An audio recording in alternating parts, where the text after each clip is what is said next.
Di dalam Al-Quran, surat At-Taubah ayat 36, Allah berfirman,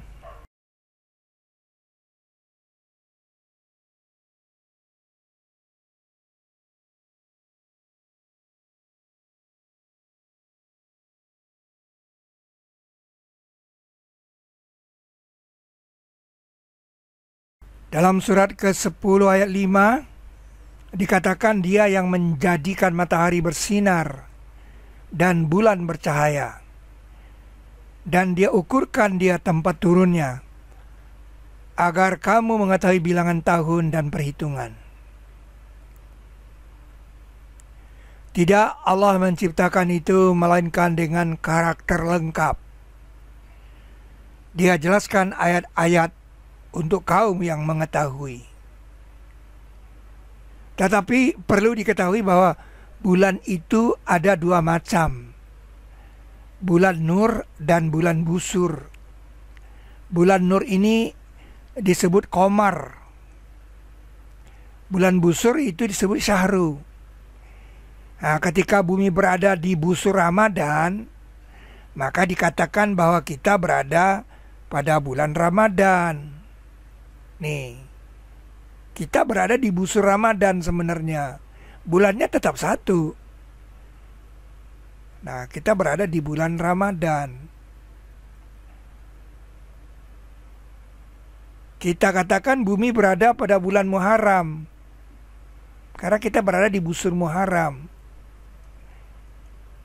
Kita katakan bumi berada pada bulan Rabiul Awal, karena bumi berada di busur Rabiul Awal. Nah, busur ini ada 12.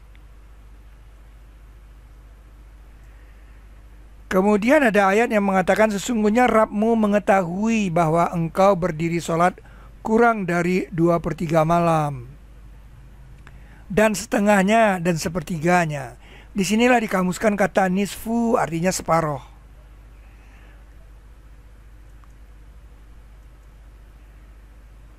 Kamus yang lain disebut pada surah keempat ayat 12, dan kamu dapat separuh dari yang ditinggalkan oleh istri-istri kamu, jika mereka tidak mempunyai anak.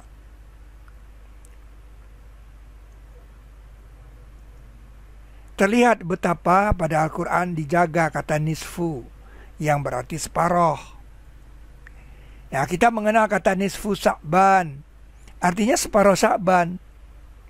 Ini membuktikan bahwa umur bulan Sya'ban itu 30, bukan 29. Karena 29 tidak bisa dibagi dua. Ingat, kita tidak membicarakan puasa nisfu Sya'ban maupun perayaannya di sini, tetapi mengungkap ada kata nisfu Sya'ban yang berarti separuh Sya'ban, yang membuktikan bulan Sya'ban itu 30 hari. Ingatlah, kata nisfu Sya'ban ini dibiarkan selama 1400 tahun. Hal itu menandakan bahwa Sya'ban memiliki nisfu. Jika bulan Sya'ban itu 30, maka Ramadan 29 hari. Karena setelah 30 adalah 29. Dan setelah 29 adalah 30. Tidak ada umur bulan itu yang 28 maupun 31. Jadi Ramadan itu 29 hari. 29 hari Ramadan. Nah, nisfu Sya'ban kod 2-nya adalah ini. Akibat dari 29 ini, dia mempunyai paling sedikit ada 3 akibat dari Ramadan yang 29 ini. Pertama, tentang Allahu Akbar. Kalau Anda hitung Allahu Akbar sholat 5 waktu kita, itu jumlahnya semua adalah 94. Nah, dengan Ramadan 29, Anda lihat. Ini, 60 kali 29 menyebabkan ini menjadi bilangan 1786. 1786 ini habis dibagi 19. Hasilnya adalah pengaruh dari penguncian Ramadan 29 itu. Dia memberi makna dari bilangan 94 ini. Nabi dikatakan sebagai saksi. Yang kedua adalah Al-Fatihah Code.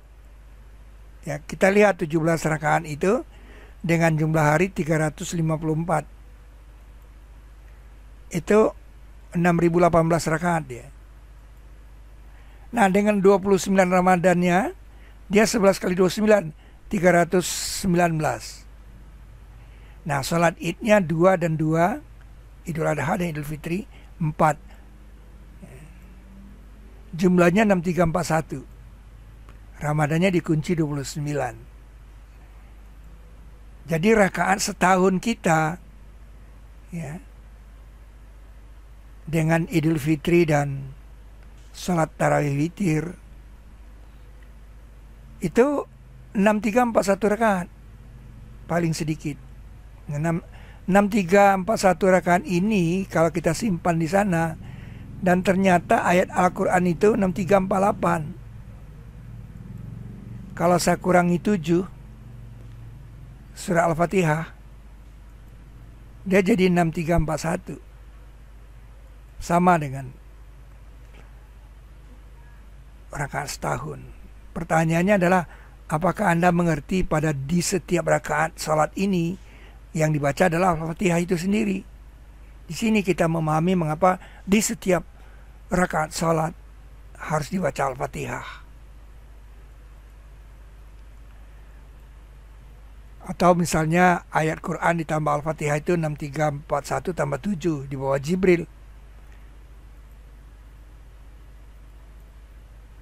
Nah, rakaat salat setahun itu 6341. Kok bisa sama gitu?